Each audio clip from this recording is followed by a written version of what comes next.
kegiatan yang berkaitan dengan siswa ABK di SD Rumah Kusuma 4. Yang pertama, ini mengevaluasi kegiatan guru-guru ABK. Maksudnya di sini adalah ada koordinasi antara guru kelas untuk memantau kegiatan kami sebagai BPK ketika memberikan pengajaran pada anak ABK.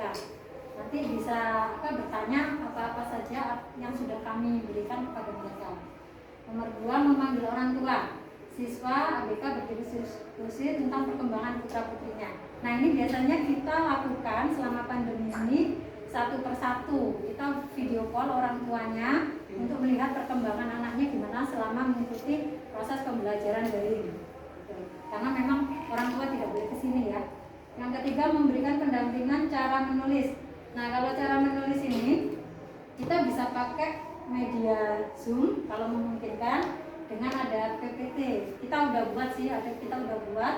Nanti mereka menirukan dari yang kita share screen, terus kemudian kita pandu. Tapi tentunya harus ada orang tua di samping mereka, karena ada beberapa anak yang masih lemah dalam motorik halusnya untuk menulis. Yang nomor 4, memberikan pendampingan cara membuat huruf. Nah, sama cara membuat huruf ini kita pakai PPT juga. Nah, di situ untuk membuat huruf ini nanti di awal buat mereka yang belum bisa membuat huruf, kita buat tulisannya itu dengan pakai metode tracing ya. Jadi tracing itu tulisannya nanti kita patah-patah dulu. Kalau sudah patah-patah bisa, nanti separuh itu yang dipatah-patah. Jadi tracing itu dibilangnya. Yang kelima, memberikan pendampingan cara berhitung. Nah, cara berhitung ini kita biasanya pakai video call, karena kita harus tunjukkan bilangannya, terus memulai menghitung dari mana, jadi membilang dan menghitung. Yang keenam, memberikan pendampingan cara mewarnai. Kalau untuk cara mewarnai ini kita biasanya kasih mereka gambar untuk ditirukan di rumah, kemudian kita tentukan warnanya dan mereka mulai mewarnai biasanya dari bentuk yang paling sederhana. Kita nyuruh mereka misalnya satu bentuk aja, satu lingkaran, supaya mereka bisa penuh untuk mewarnai. Karena kita tahu ya, anak ABK biasanya dia tidak tahan untuk mewarnai secara gambar yang lengkap. Terus kemudian memberikan pendampingan mengenal angka. Nah, kalau untuk mengenal angka ini kita biasanya menyuruh mereka untuk membuat angka dari rumah atau potongan-potongan angka gitu. Terus kemudian melalui video call kita main tebak-tebakan untuk mengenal angka ini. Kemudian nomor 8, memberikan pendampingan cara mengenal bentuk-bentuk bangun datar. Nah, ini sudah pernah kita lakukan karena kita punya APE-nya seperti ini, bangun-bangun datar yang kita kenalkan yang sederhana dulu. Jadi misalnya lingkaran segi panjang, terus kemudian persegi, segitiga, seperti itu. Terus supaya mereka lebih paham, karena mereka butuh contoh yang konkret, kita suruh mereka untuk mencari benda-benda yang sesuai bentuknya dengan bangun datar, benda-benda yang di rumah. Nah, itu akan lebih paham mereka kalau ada bentuk konkretnya.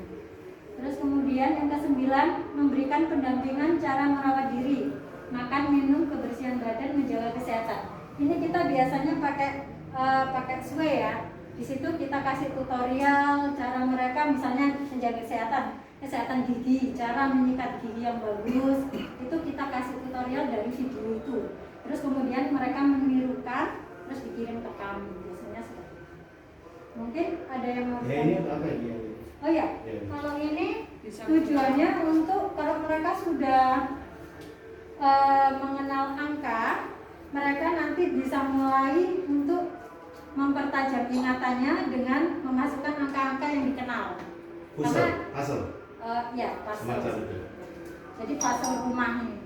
Jadi mereka biar semakin ingat. Jadi menyesuaikan bentuk-bentuk angkanya. Ini bagus juga buat mereka yang sangat lemah konsentrasinya. Nah, kalau ini yang ini. Kalau ini untuk apa ini? Yang ini untuk apa ini? Ini papan aja.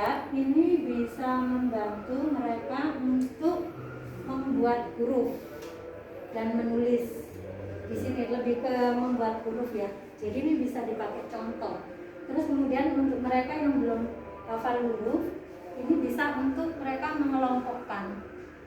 Jadi kartunya dikasih ke mereka, mereka mengelompokkan sesuai bentuknya. Jadi kayak anak autis itu, ada ya siswa kita yang autis itu, mereka butuh kayak visual contoh seperti ini untuk mengelompok-kelompokkan. Karena dia kalau melalui tulisan itu nggak hafal-hafal. Contoh di buku ditulis gitu nggak hafal-hafal, tapi dengan dia bermain mengelompokkan, lihat contoh